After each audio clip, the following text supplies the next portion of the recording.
This conference will now be recorded. Okay, I'm calling this meeting to order at 5:33.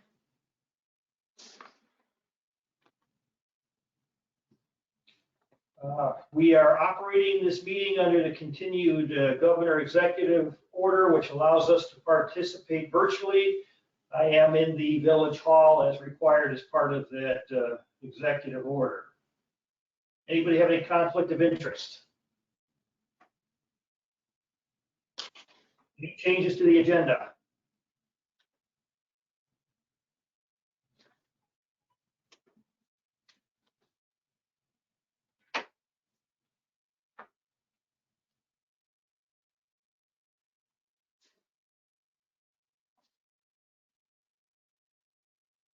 I'm just saying Stan to call in for information here.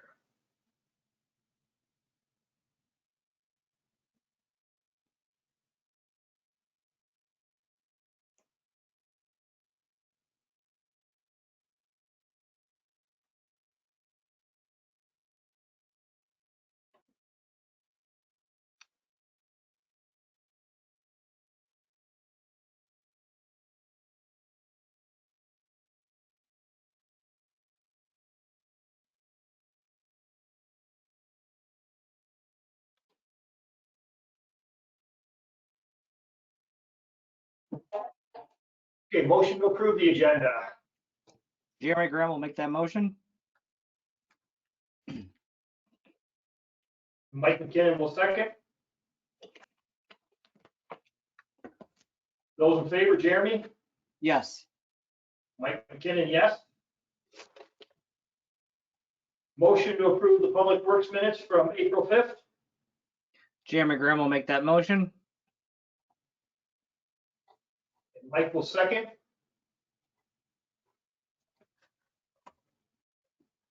Anybody aware of any corrections, omissions, clarifications, or any of the above? Hearing none, those in favor, Jeremy? Yes. Mike McKinnon is a yes. Nobody has signed up for public comment. Construction funding report, which Sally had forwarded out to us.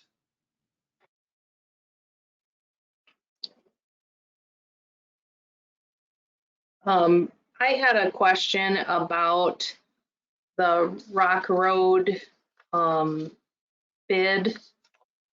At the board meeting, I had written down in my notes that the board approved 328,000, but then I found the bid from Fair Graham and it's 288,452.30. So I was just wondering if I wrote it down wrong or if there's some other expense that's in that 328.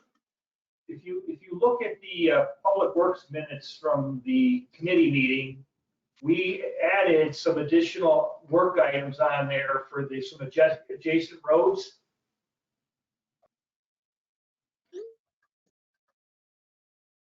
Okay. I think I drafted that in the minutes. Is there any bid or anything? No, like that a was quote? just an estimate from Chad and Jimmy what they believe those additional roads would cost. So we do not have a firm bid on that at this particular point. But what they did is they estimated since anything on that bid will be per linear foot or square foot or whatever, they basically took the volume of what we would need times those unit prices, and that was an add-on to that project. Okay. Yeah, so since we got very favorable rates and we had some other work in close proximity that needed to be done, we were going to leverage the opportunity to bring that in together as part of the project. So it will be part of the Elida Street project, so there will be like defined invoices and billing and things like that? Yeah, once Okay. we got the final invoices or whatever, they'll have I don't know, Chad, will that come in as a form of a change order typically, or just added additional work on the job?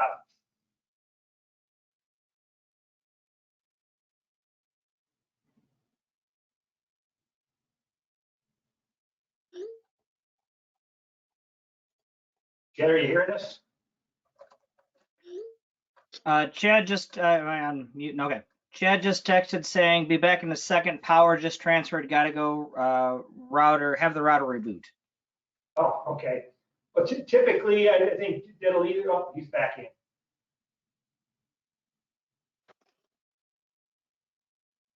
Yeah, but when we've done this in the past and we've had, there he goes. Chad, our question is what the additional work that we proposed adding on to the Rock Road project, do they typically show that as just additional items, or do they show that kind of as a change order on the final invoice? When we talked to them during the pre-construction, this is not a change order. They guarantee the unit prices. So the unit pricing is added on.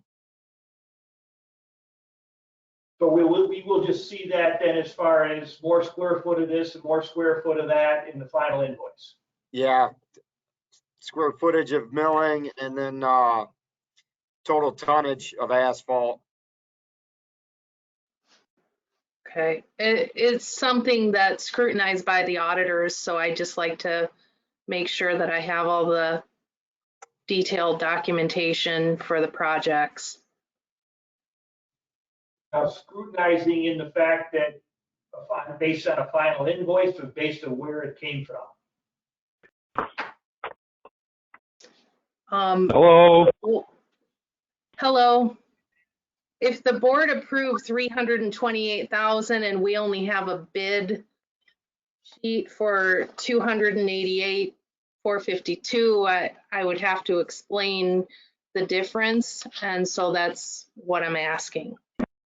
How about the supporting minutes? Does that give you sufficient information, you know, that we identified what we were adding to it, or?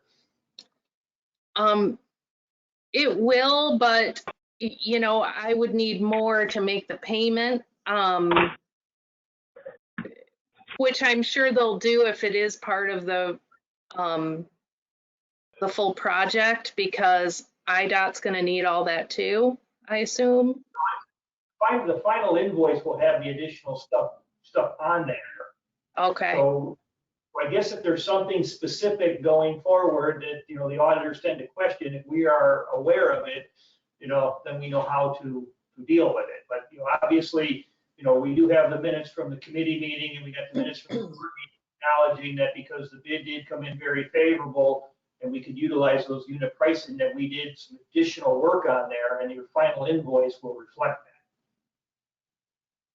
So, Okay. but if there's something, because I say this is gonna happen periodically, so I guess if there's something that, you know, that we understand in advance of what the auditors would be looking for, that way there we'll try to, you know, tighten those things up in the future.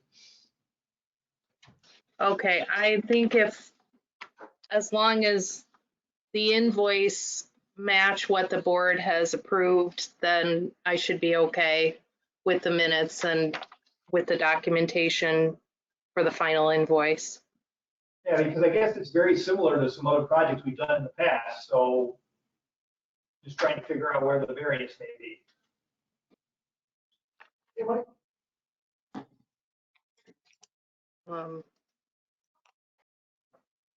But yeah, again, if there's something that you need, just, you know, let Chad and I know, and we'll make sure that, you know, we've got as much information in advance rather than after the fact, and try to appease the auditors. Okay.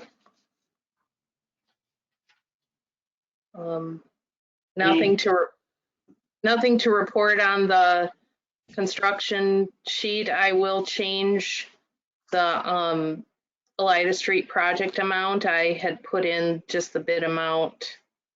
Okay.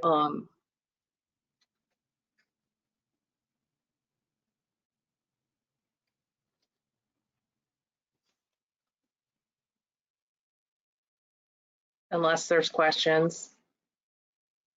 No, it's pretty white on that for this particular month, so.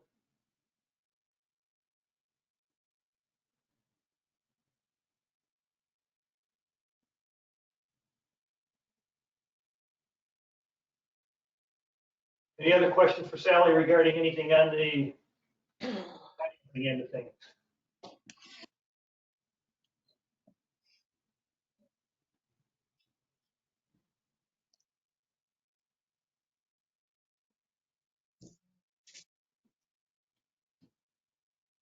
Any staffing issues, Chad? No, we're good at the moment.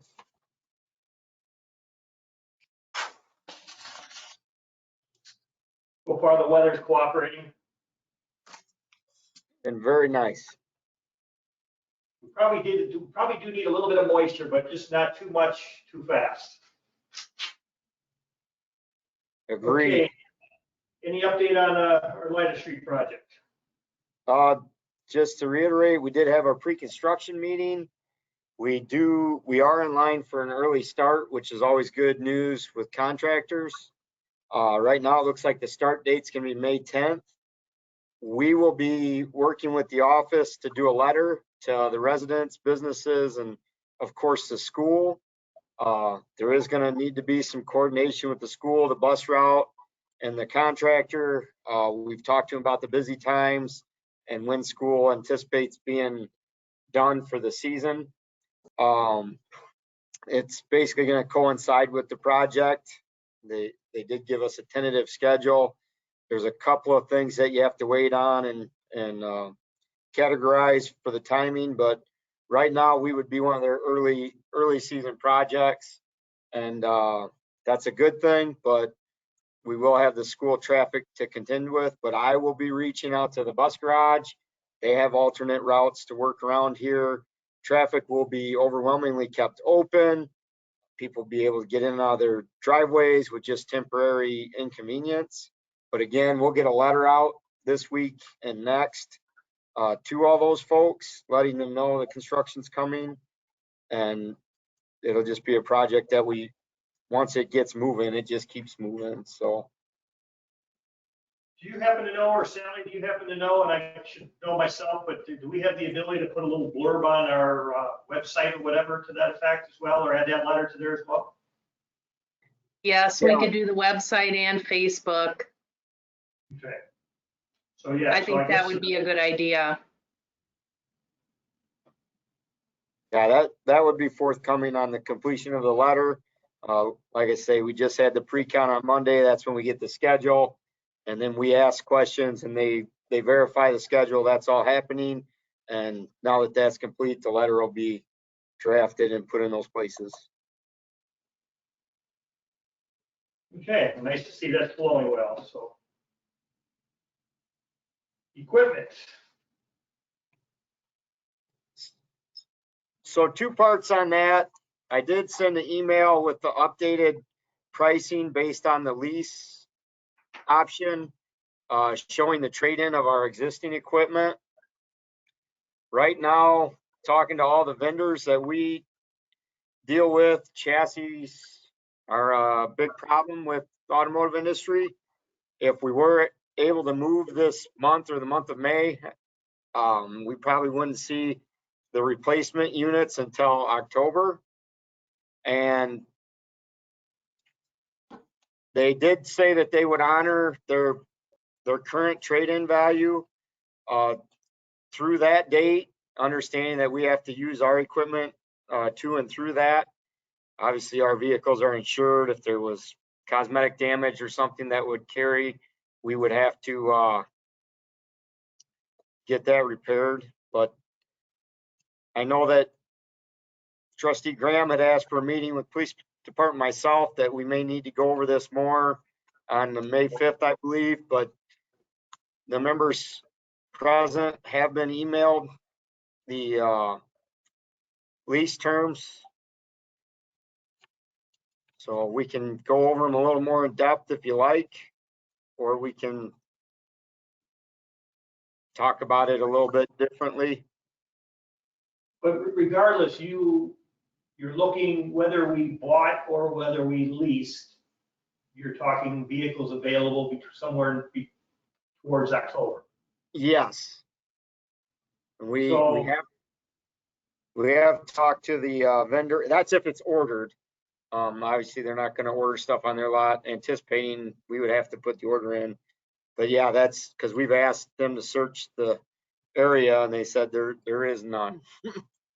So I guess if the vehicles would be available in October, whether they were a purchase or a lease, and they're honoring, the trade-in through October on the trade-in, so that would set the lease prices.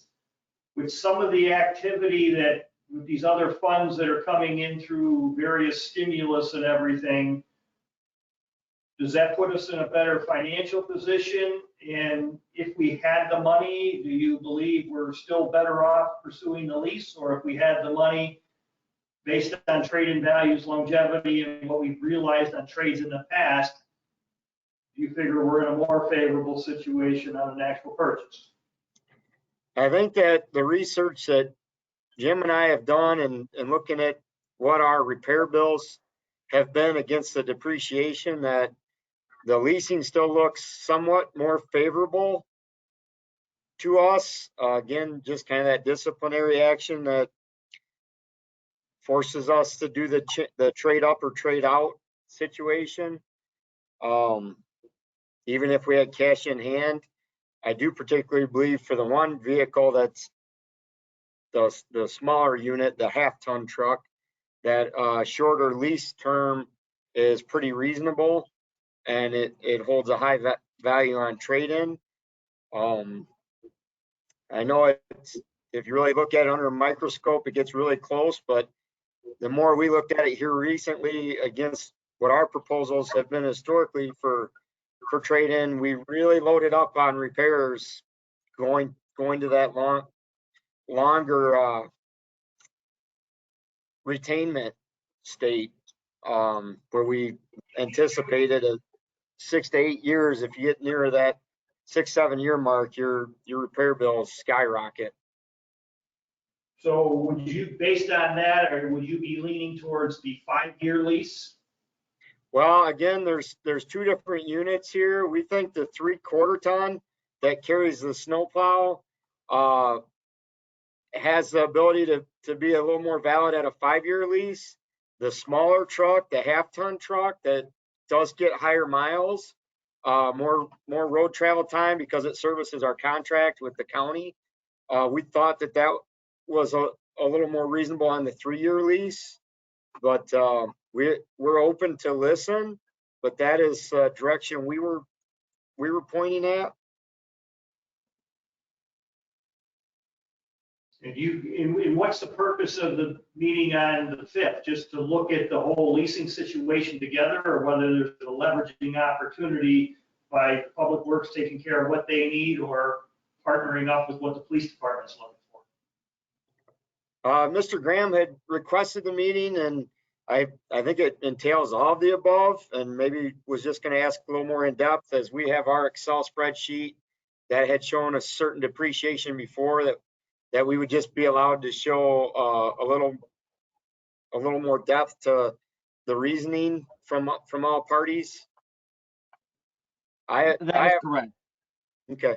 Yeah, that's exactly right. So we have our regular finance meeting that day, and as we want to make sure these are taken care of ahead of time instead of pushing it off for the next 6 months, just making sure all the paperwork is good and it makes sense with the budget for both the Public Works and the police department, so that we can move forward on this instead of continuing to push it over month after month.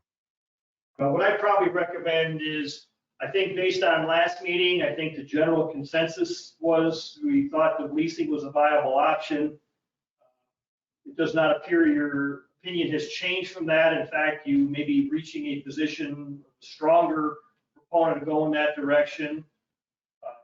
I would suggest that, have the meeting, what you've got scheduled or whatever, and if it's ready to bring to the board, we can just take a motion and a second at that particular point in time, rather than just having a motion from committee. Sounds good to me. Anybody object to that? Everybody's still comfortable that if, after review from the finance, we are still comfortable with that, that's a probable direction? So let's do that. Have your meeting, and then if all the boxes get checked and we're ready to go, we can take it up. And Jeremy, the other thing is I don't know for sure if I'm going to be at the participating in the board meeting. I'm going to do everything in my power to be there, but depending on how my traveling is going and whether I'm in an area of cell phone service or internet or whatever, it could be touch and go. So if you just prepared to, take any of this stuff up at the meeting, but I will do my best to be part of it. Absolutely, and I'm exactly the same. I should be pulling back in town. We have a track meet in Oregon, and if I wasn't driving the bus, I could just take the phone call while riding home. But it's going to be right about the same time to start. Yeah, don't try to handle the call while you're on the bus. That wouldn't be a good thing. So, any other questions on that subject? Only thing, nothing more on that, but I did want to put in another capital equipment request before the committee. Go ahead. So one of our tasks is line locating of our own electrical lines to street lights, and then our nearly 30 miles of water main. The device that we had in service is over 15 years old and has malfunctioned in recent months, and we cannot get parts from the vendor. And one of the major uses we have for that device, it's called line tracer line locator. It's what you see when you call Julie, the Julie companies, USIC and Nicor Gas and ourselves use to do the line tracing. It's an electronic device.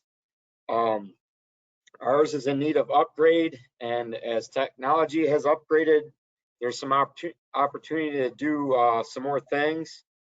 But one of our biggest tasks with the county for our contract at the offsite water system is tracing their lines, and they all have tracer wire, so we need this certain device. And one of the things I've spoken at length about since I've been employed here is the want to GPS locate water valve boxes, service line water shutoffs, and be able to get that data over to WinGIS. And the locators of today have that smart technology all built in.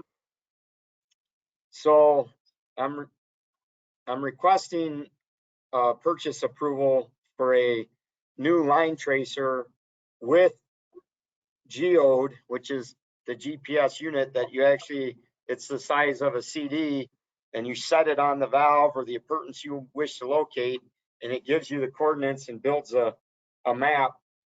So I'm requesting the purchase of that. The total price from J&R Supply is $8,706.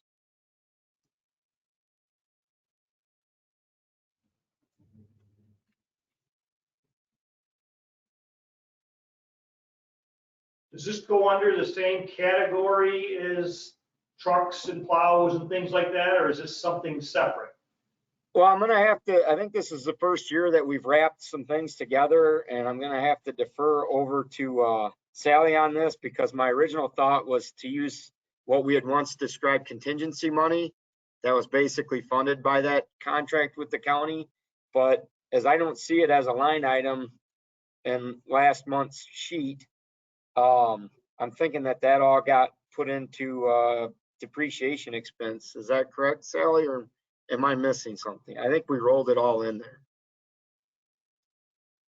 Yeah, I think we did roll it all into the depreciation.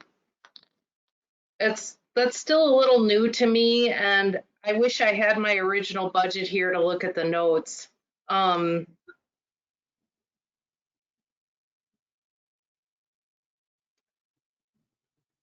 Yeah, Mike, we used to have a line item called large equipment, and then we had small equipment. Small equipment still exists.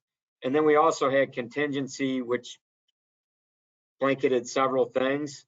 But during budget time, the large equipment got rolled into depreciation expense. And that is where this, I believe, would come from. I agree with that. And I can give you the line item if you wish to hear it. Please. 51-44-951. Now, if we end up going with a lease on these trucks, does that give us a little bit more flexibility to meet budget on things like this item? Absolutely. And to the best of your knowledge, as we go through the budget year, will we still be in reasonable shape by adding this item? Absolutely. And obviously, where we've talked in the last few meetings or whatever about the need to try to make life more efficient going forward by capturing and getting some of this stuff coded into WinGIS, it starts moving us in that direction as well. Very much. Do I have a motion for recommending board approval of this item? Jeremy Grimm will make that motion. Stan Malagranda seconds.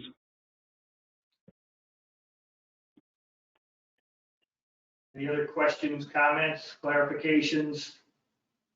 I know that they're planning, this is question for Chad, and it doesn't involve that piece of equipment that's wanting to be purchased, but I know that, when is the contract up with the county? Because I believe a few people that I've talked to on the county board, they have stated that there's a company that's coming in there and wanting to build.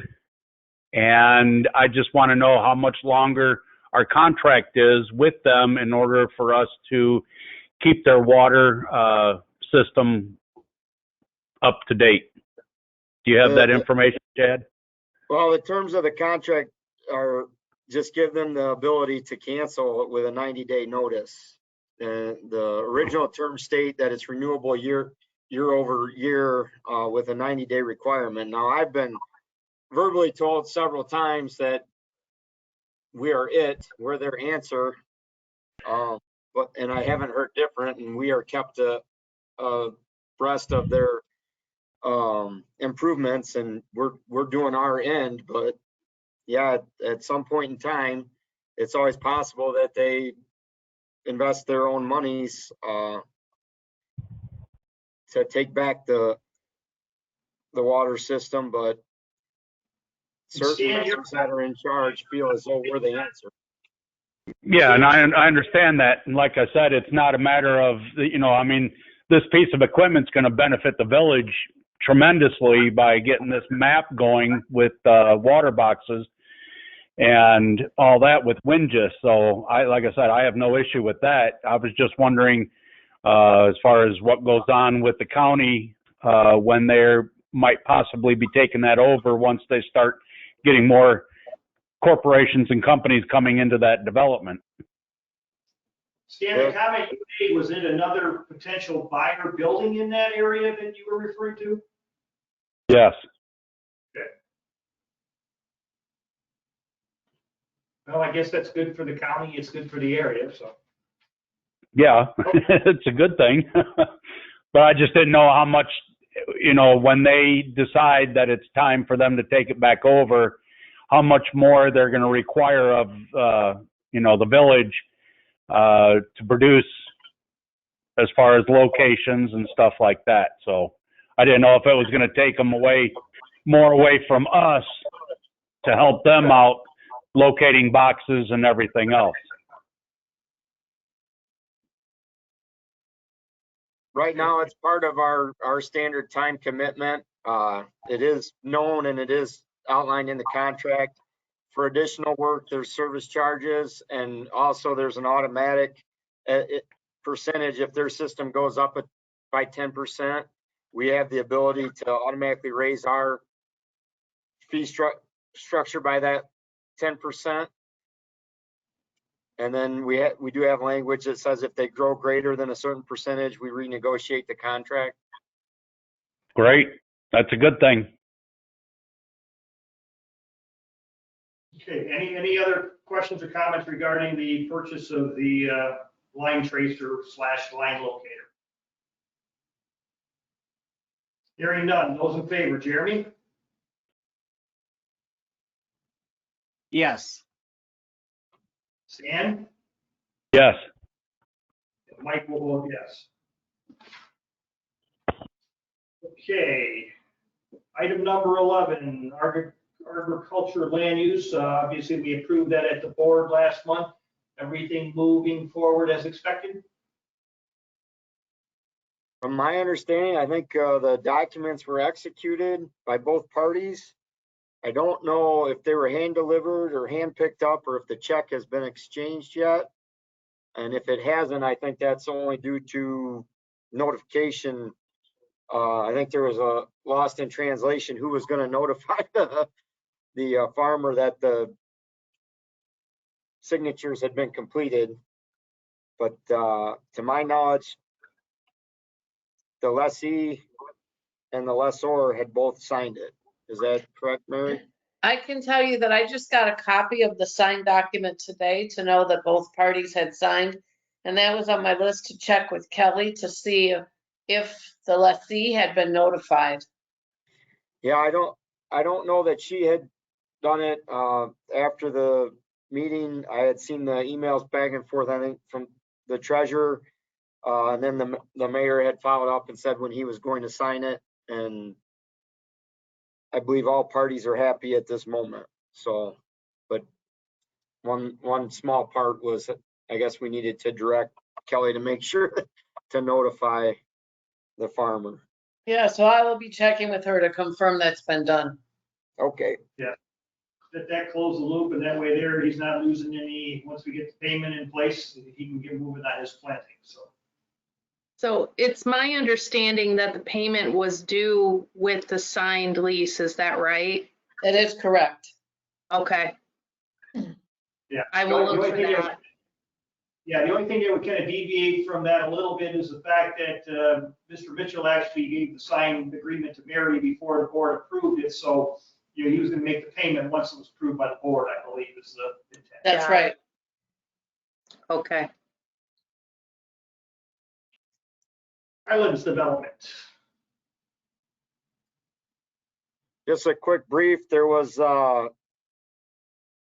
well-attended preliminary development and marketing discussion with a ad hoc style committee consisting of the mayor, trustee McKinnon, myself, street superintendent Jim Johnson, and attorney Gaziano. It was just kind of a kickoff meeting. Also Seth Gronwald from Fair Graham. It was a brainstorming and kickoff meeting, and just had some preliminary discussion on some ideas moving forward. And there's some commitments that attorney Gaziano has highlighted and has to put before the board for ratification. That's correct. And I just wanted to let you know too that Chuck Van Sickle was intended to be part of that meeting. He got confused as to when the time was, because actually at the end of, because we had a meeting with him at 2:00, and then at 4:30, when I was walking to my car, he was coming for what he thought was the 4:30 meeting. So I'm assuming he'll be involved at the next one though. I was kind of wondering where he disappeared. I thought he was gonna be part of that, so. Well, he thought, yeah, and I wish I had been thinking about it, but he was thinking that we were having some meeting in between, and that's why he left. So just a mix up. I filled him in on what we had covered, and he said he would be at the next one. And just to summarize the primary for Stan and Jeremy's benefit, the primary thing will be is a, motion or recommendation to the board that Fair Graham will act as a liaison to the village to try to match up some, bona fide developers or whatever to help us figure out where to move forward with the maximizing the value of that property, and with the intent of turning some of that non-productive property into tax-paying property. And also that there would be appraisal of that property. It's within Frank's spending limit, so I have ordered those appraisals, and then that would be ratified by the board. So try to take advantage of the hot real estate market while it's hot. Okay, any update regarding the IGA number 2 with Rock River Reclamation? No new information on that one.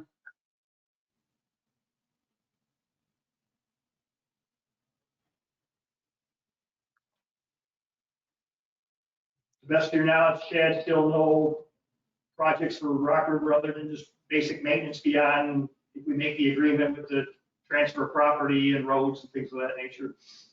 Correct.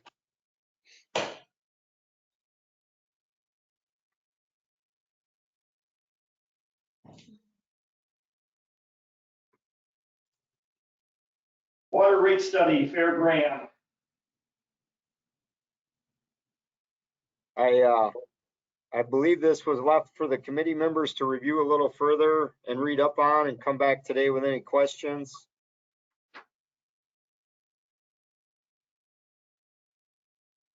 And I got a claim remiss because I did not read it. Did I even get it? You know? Yeah, that's what I'm trying to remember. Did we get a water rate study? So I the think it was question, a proposal for making the Fair Graham proposal to do the water. To do one, okay, that's, and Chad, how much was the request again? 18,000.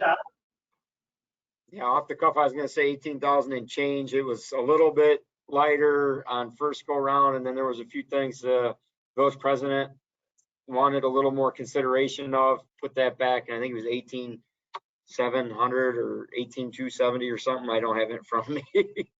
And correct me if I'm wrong, but the idea was that the money we put aside to match the grant, that part of that grant was going to be to pay for this water study.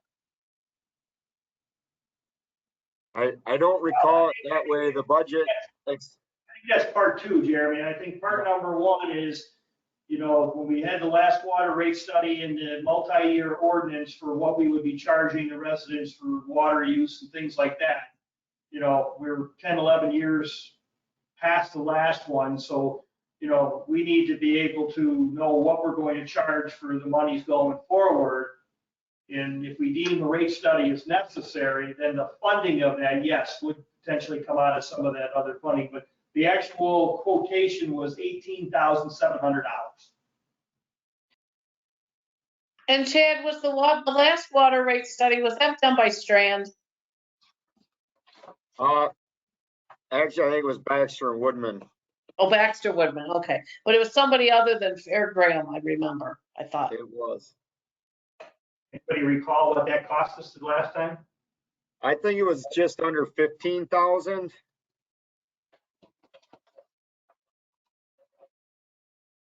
And just to please the committee, it's kind of, if you really were to look at these, it depends on how many different ideas you're looking at, and it's about, and that's one of the things the mayor had requested, that we look at structure, and the more ways of structuring you look at, the price goes up.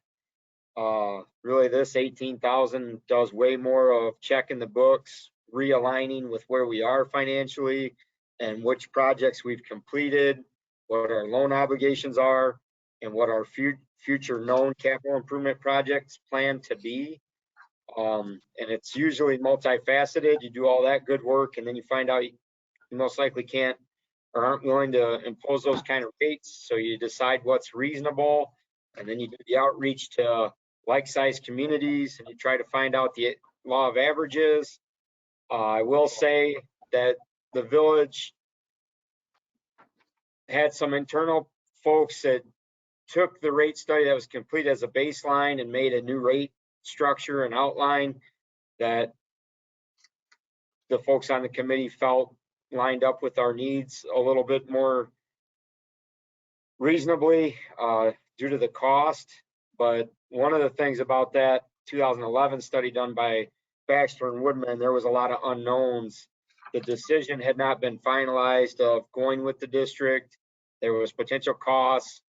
There were some ancillary factors that came in, mostly lower interest rates than what were expected. However, there were some higher real construction costs than what were expected, but all things were capped in our IGA. But again, this was a fresh look.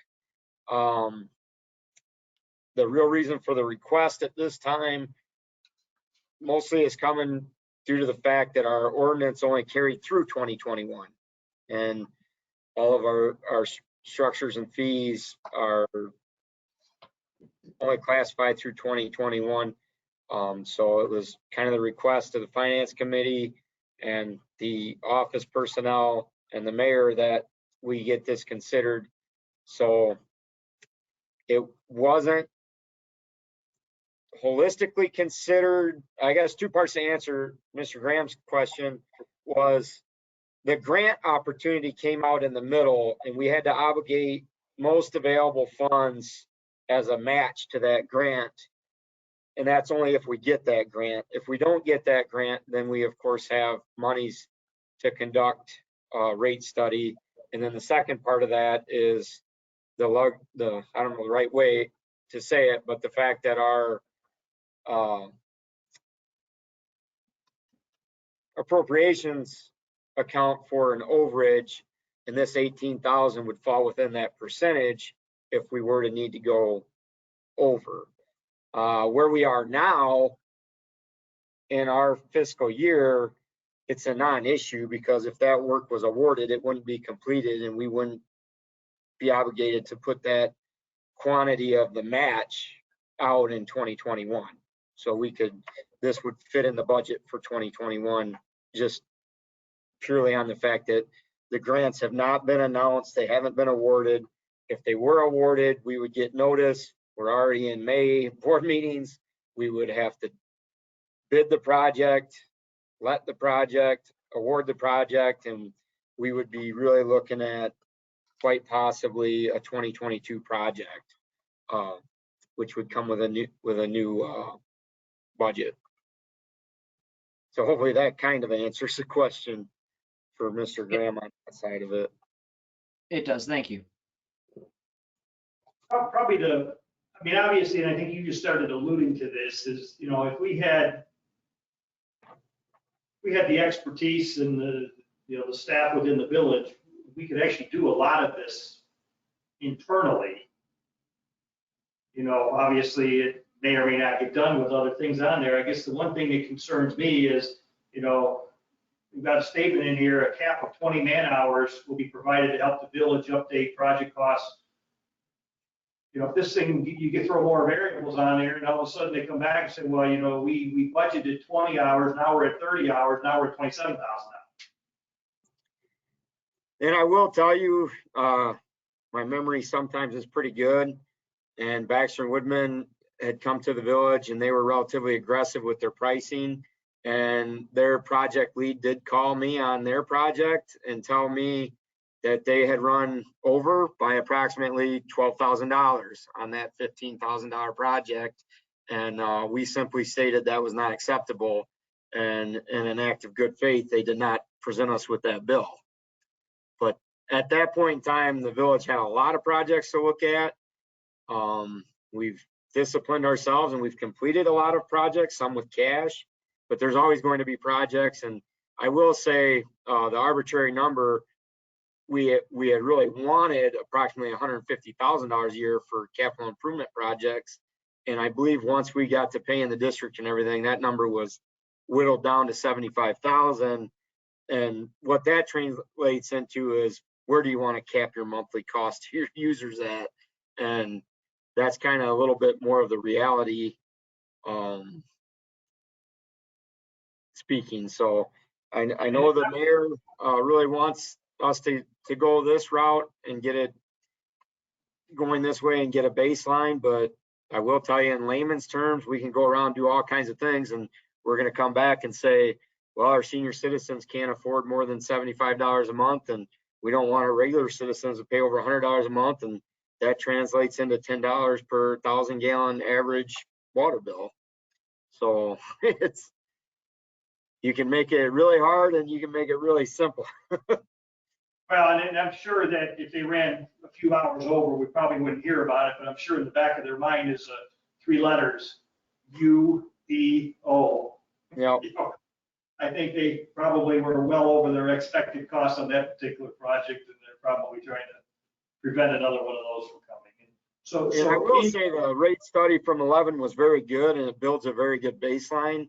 Of course, the construction costs are much, much, much higher, and this is a tough, 2021 is going to be a tough year because raw materials, water main piping's up just like lumber and steel, over 35% above what it was in 2019. So start throwing all those factors in, and it's going to be a tougher time to come up with a real numbers all the way around. But again, it's multifaceted. You do all this work and say, well, we need to the water tower. We need to do X amount of linear footage of water main.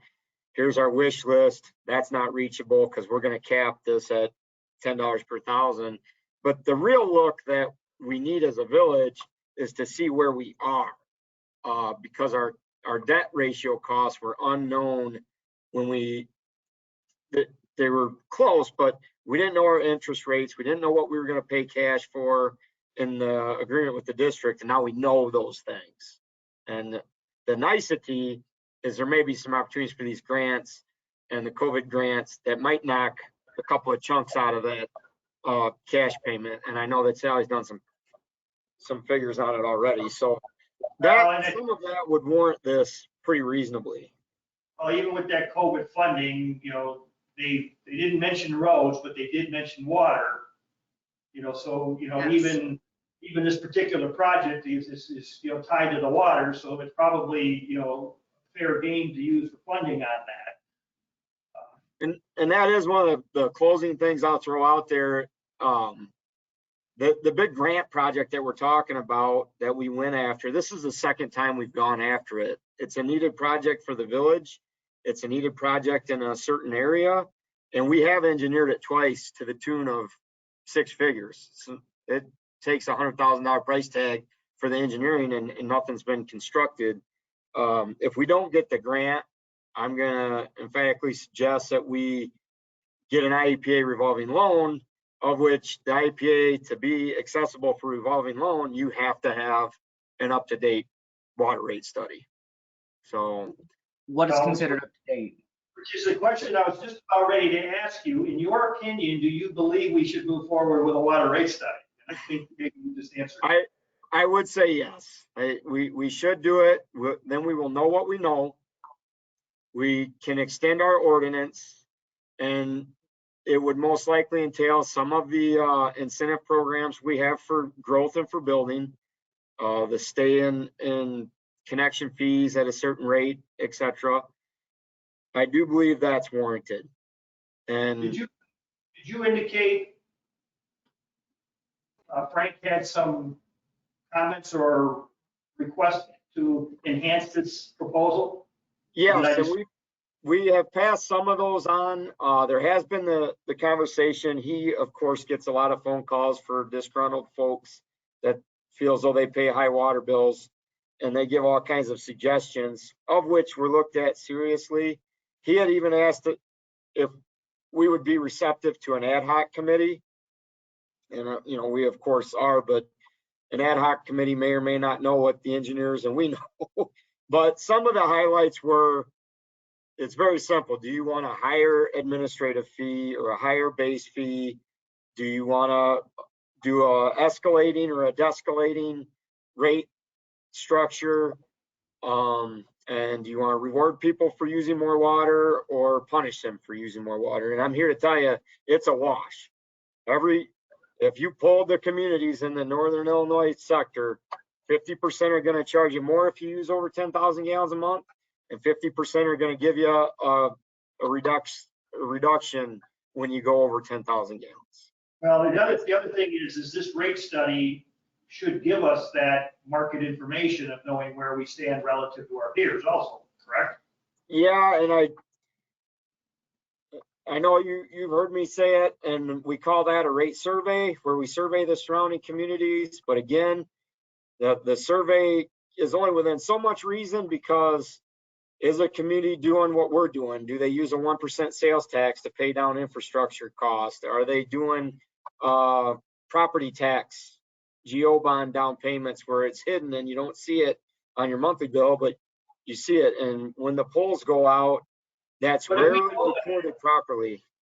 But at least if we know that when we do get into some of those conversations, it says, yeah, maybe our rates are 10% more than neighbor X, but take a look at your breakdown of your property taxes. You're paying that other in there. So, left pocket, right pocket. Right, and we as a village did do that when we did the upgrade in 2011. We had just come off of the GO bond obligation. All property taxes had a denominator in there that was computated, and that was paying down the debt of the last wastewater treatment plant upgrade. And due to frugality and good fiscal management, the debt was able to be paid off earlier. Some of that collection was still having, but it did come off of the bills. I think it may have been a year delay or whatever, but those numbers were accounted for, and we can continue to do that. It is harder to get it from the other communities because the engineers that are costing us $230 an hour are calling and they're talking to somebody that may not know that. They pull out the water bill and say, oh, it's $3.75 per 1,000 gallons. That's what it is. Well, you forget about the fact that they have a 1% sales tax, and that's coming up with $250,000 a year to pay down the debt. And if you didn't have that, then your water rate would be $6.75 or something like that, depending on your size. So it takes a little bit, but in all reality, it's all relatively relevant. And you can look at similar places, and sometimes you're really thrilled, and sometimes you really got a head scratch. But they do that. That is part of the study. They do the survey. I want to put the caveat in there. I've been involved in 3 or 4 of them, and I know that that's missed just about every time, that nobody does the investigative work to say, is that really what you're using, or do you use the chlorination tax and pay all your chlorination debt with chlorination tax? Are you using GO bond or sales tax to supplement, or did you get forgiveness and an EPA loan or something like that? That's rarely covered, so it's not 100% accurate, but it's, again, a baseline. Many conversations you had with Frank, is this proposal in such a format that we can vote on it, or has there been any additions or subtractions that you're aware of? I know that you and I had spoke, and we wanted to get it from committee with a recommendation, and Frank had asked that the entire board see it and be able to come back. And that's where it was last month, but the committee didn't have the opportunity, didn't get the study in a timely, or the proposal in a timely enough manner for review to put this committee's thoughts and comments on it. And I think that there's really some polar thoughts there, and it slows it way down when you get all the different ideas.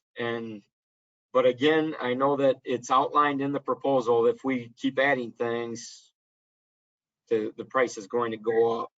Well, here's what I would recommend, because I think when you get to the board level, at least if you're starting with an up or down vote, you can always make an amendment there. But I'm going to solicit a recommendation for board approval, and then we will get this thing signed. I'll see if Kelly can't, if we pass it for recommendation to take it to the board, I'll get Kelly to get it sent out tomorrow.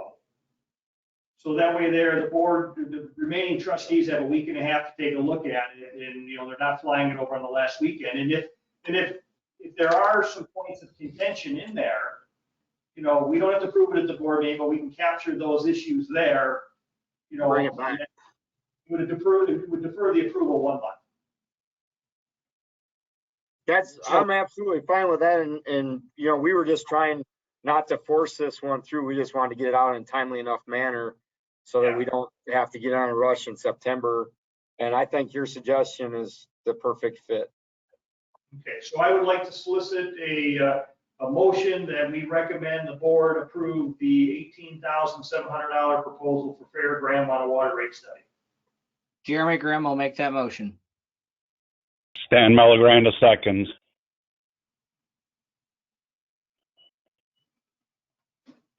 And like I said, if we can always take it back if somebody comes up with something, because I don't like bringing a blank piece of paper to the board meeting, because it just bogs it down. Even if we're recommending an approval, I'd rather get it voted down and then go back to committee rather than starting to get something from neutral. And just to make sure I wanted to answer correctly. There was an original proposal, and there was some feedback from Frank I went back to with Fair Graham, and this captured more of that. So there was some adder. I don't think that everybody's going to gel on it, but I think we're in the right spot. Is there a revised proposal over the one that is dated March the 17th? No, that's the most revised addition. Okay. Any other comments, questions, concerns? Hearing none, vote to Jeremy, Yes. Stan, Yes. Mike will vote yes. Any feedback from anything on the Great American Cleanup? Did we have much garbage to pick up? Anybody know if they got much participation or?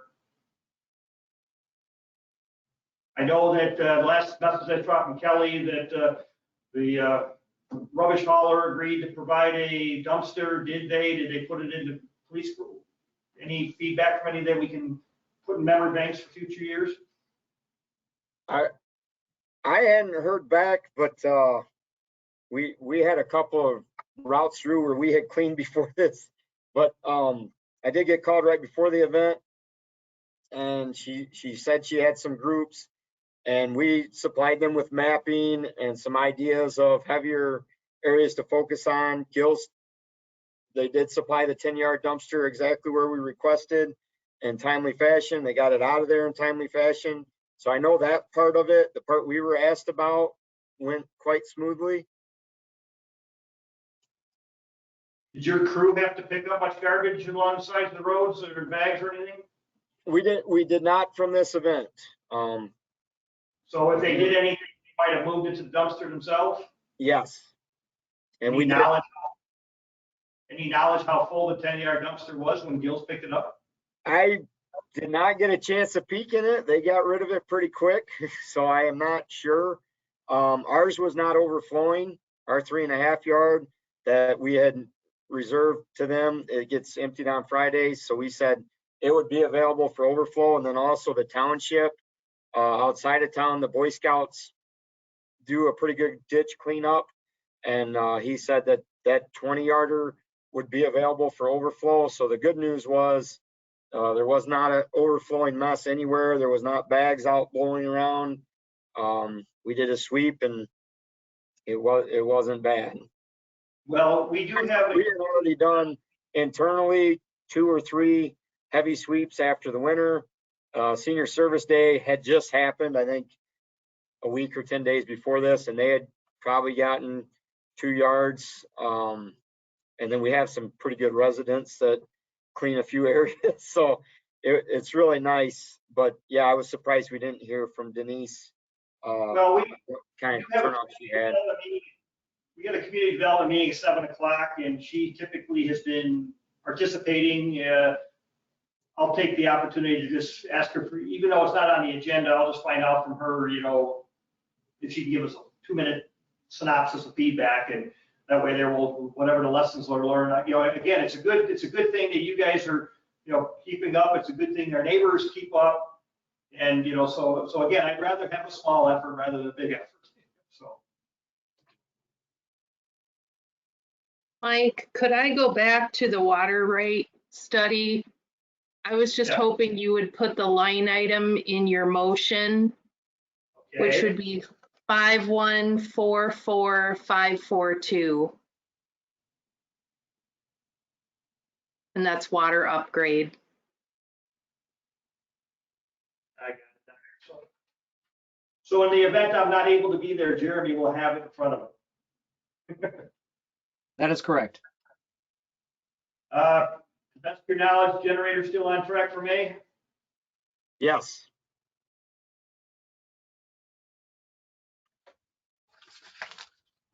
Any additional information to report on hail damage repair? No. Other than the note you had seen, the generator or the air conditioner we had scheduled, and that repair is complete at the Village Hall.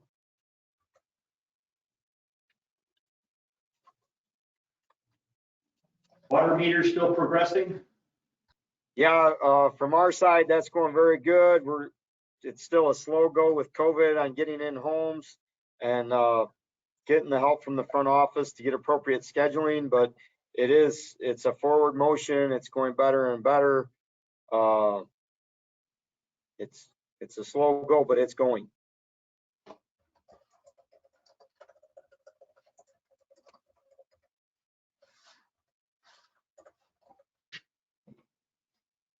Any remaining items of 20 through the balance that we need any updates on? I know that Sally has some stuff for employee input that we'll catch in a second, but how about anything from 20 through 24? I don't think so. Nope. All good.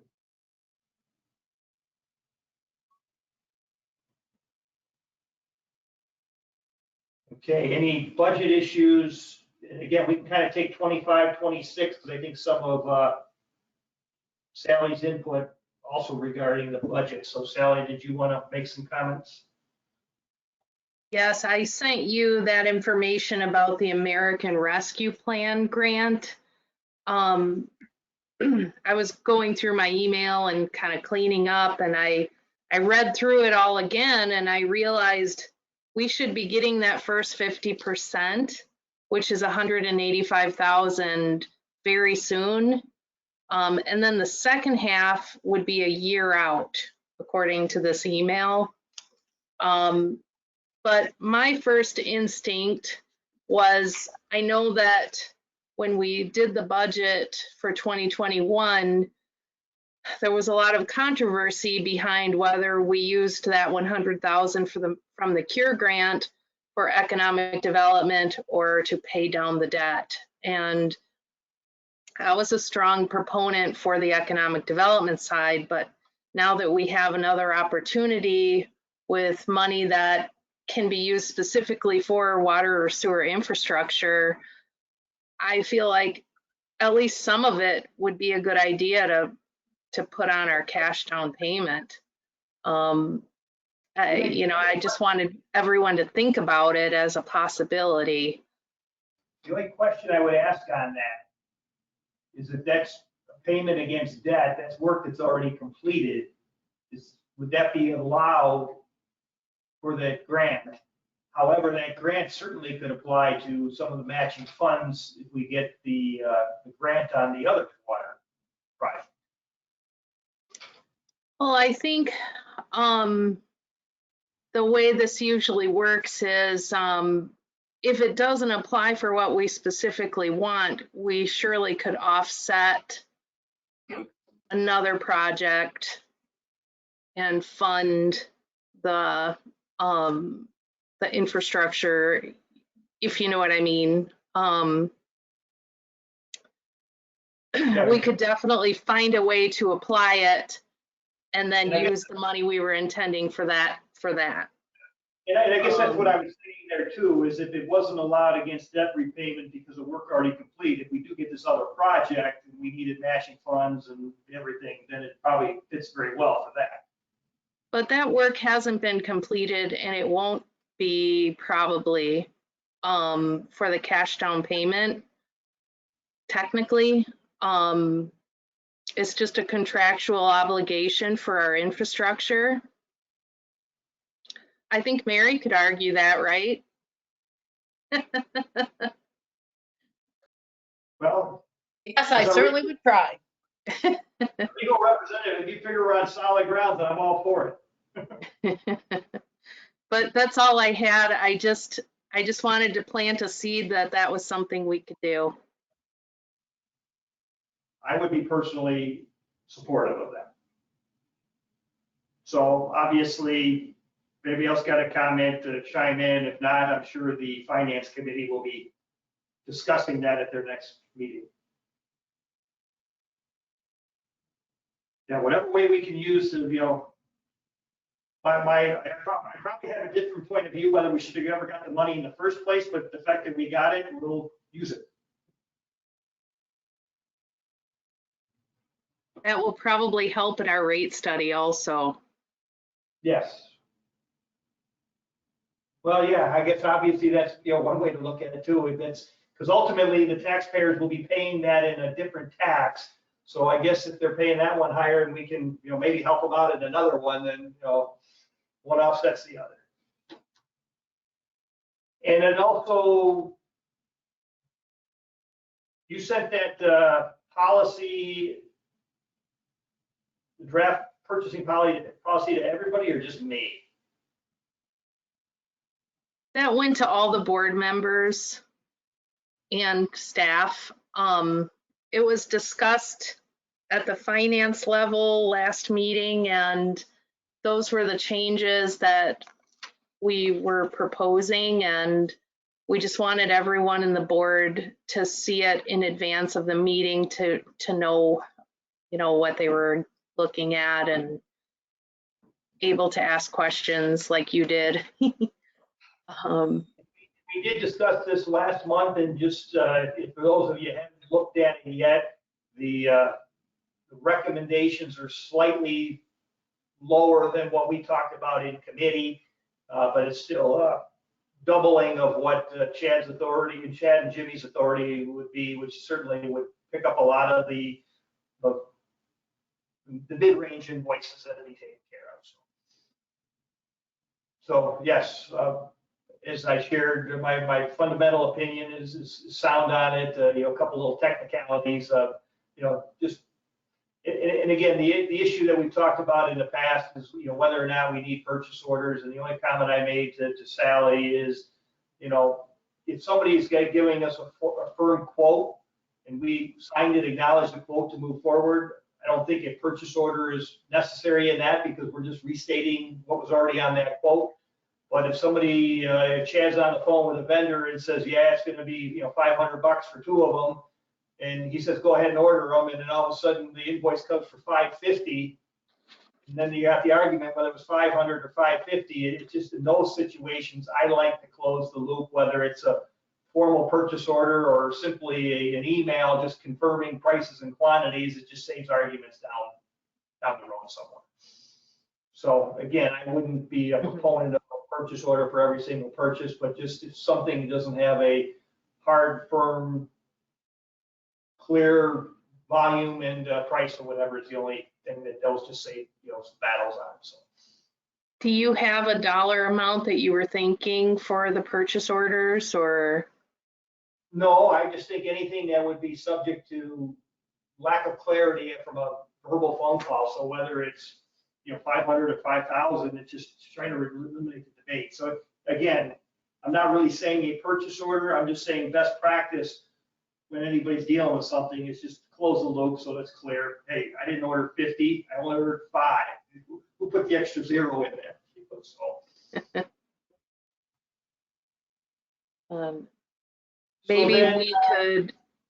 Maybe we could have a quote requirement for certain dollar amounts. Yeah, and again, that may be a further enhancement of the policy down somewhere.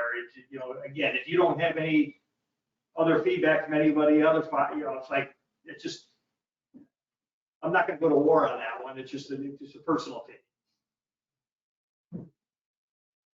Any other employee input on any issues? Any new business? I have one, if you don't mind. Because this possibly might be my last Public Works meeting, I'd like to say that it's been my honor to serve with everybody on the board or on the committee for the past 16 years. And with Chad and Jimmy, I think the village is in a very good hands. So with that being said, I thank you very much for the opportunity to serve with you all. So thank you.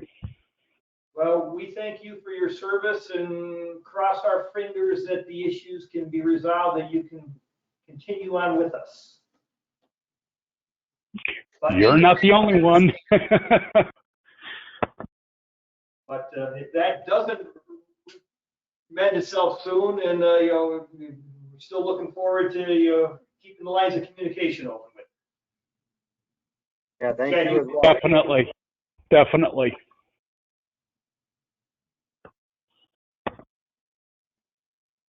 Chad, did you have a comment?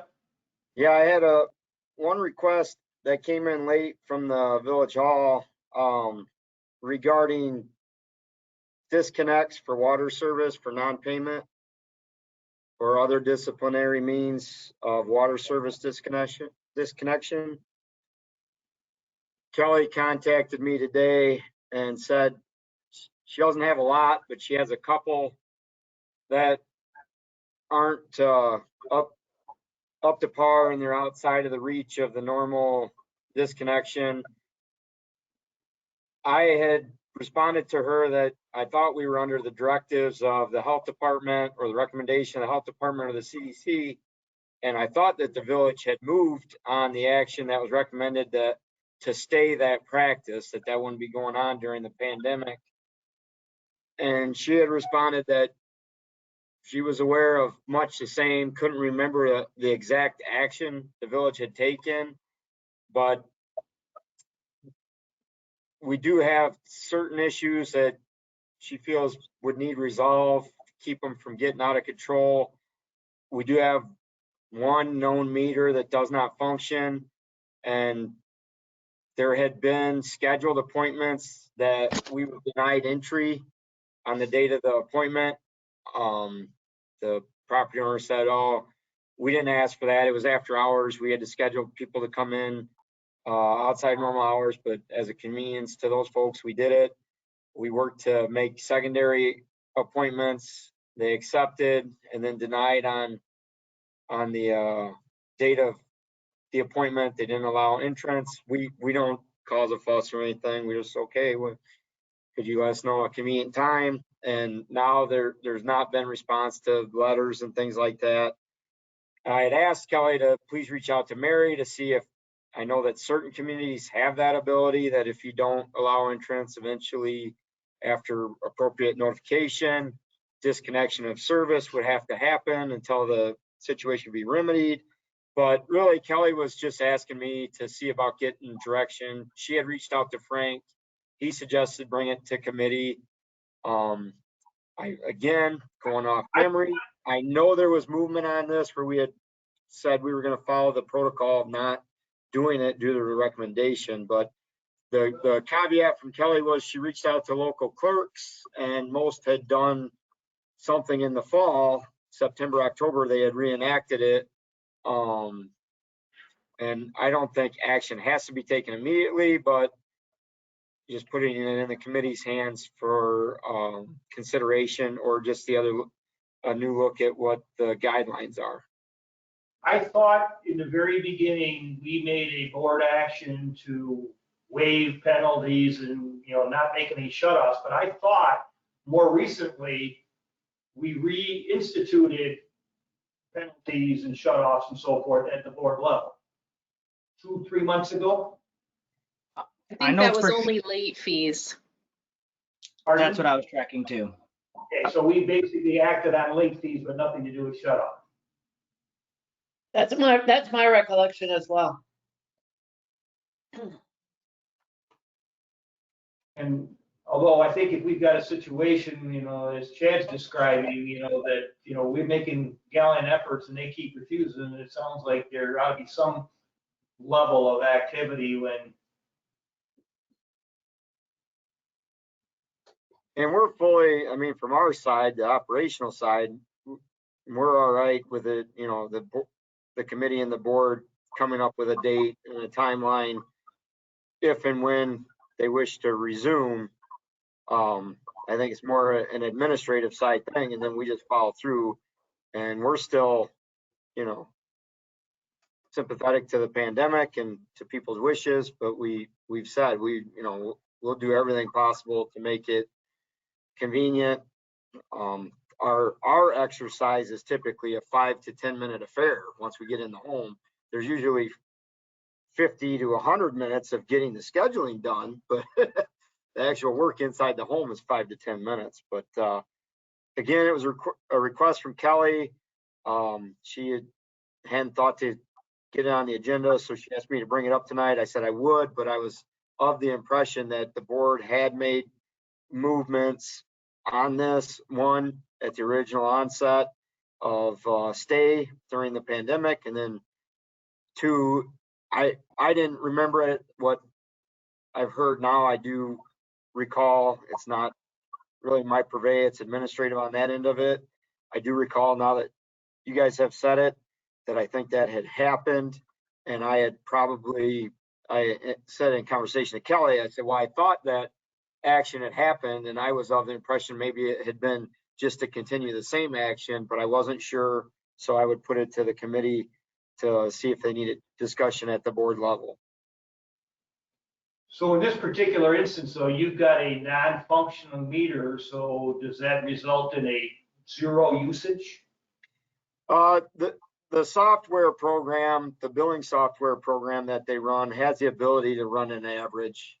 So they do an estimated bill, and I can't tell you what the software does, but shooting from the hip, it's most likely a 3-month low average, not the 3-month high average. It's the 3-month low average is typically what the estimate goes. Sometimes with meters, when we do it, we get a final, and if it's outside of a reasonable amount, the user's contacted. If it's inside a reasonable amount, due to the transmitter failing, we don't punish the user because we couldn't capture the accurate data. We record it for our accounting of water production versus sales. But to answer your question, it does not, if it's occupied home, it doesn't go to zero, it goes to estimate. And I will say that if it's been a high estimate on a final read, they are typically credited, I believe. Again, I'll say this like I have many times, I'm not in charge of billing, I'm just on the sidelines there, but I believe that's been the practice. Also, Kelly talked to me about this morning, and she said that about 40 communities that were participating in this conversation about the shutoffs being reinstated. There were about 40 that had done it, so it's not just 1 or 2. So I'm just curious, after May 1st, if things are going to change anyway with the governor's recommendations or how that's going to go. But I thought it was worth mentioning that number 40. Well, my opinion, we need to get back to normal sooner rather than later. So I guess, Mary, unless you've got anything from a legal perspective in this one instance here or whatever, when, we've got accepted appointments on multiple occurrence of cancellations, I guess I would almost be in favor of reestablishing the cutoffs, but yet we still use a little bit of latitude on justifiable circumstances to back off. Well, because the whole point of that COVID ordinance was not to penalize people because they were having a financial hardship. But this is something more, they're just not cooperating. And I don't think that's to be covered. But I'll look back and see how we worded that original, what I call the COVID ordinance. And what I'll do is I'll throw the item on the board agenda for a point of discussion. If we decide before that to pull it off, we'll pull it off. Otherwise, we just have a short conversation, see at what point are we prepared to put these things back on the way they used to be.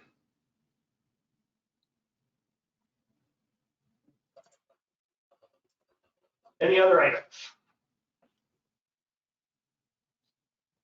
But Mary, I guess the only thing that we would look from you is an opinion on that particular item. Excuse me. Anything relative to further action on the IGA number 2 for the Rock River, and then just any other items that develop relative to the islands. Okay. Okay, and then I would propose the next meeting, June the 7th, Monday, June the 7th.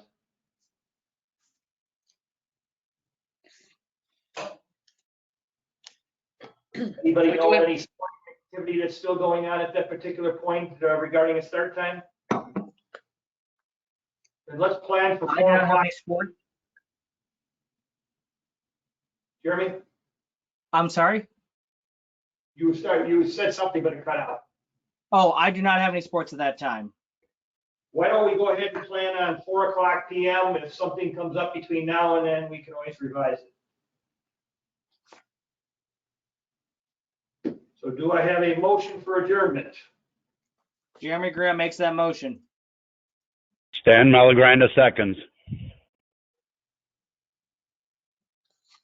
All those in favor, Jeremy, Yes. Sam, Yes. and Mike votes yes, so that will conclude the meeting at 6:54 PM. I made my 7 o'clock deadline by 6 minutes. Thank you. You guys have a good evening. See ya. Take care, everyone. Thanks again. Thank you. Bye.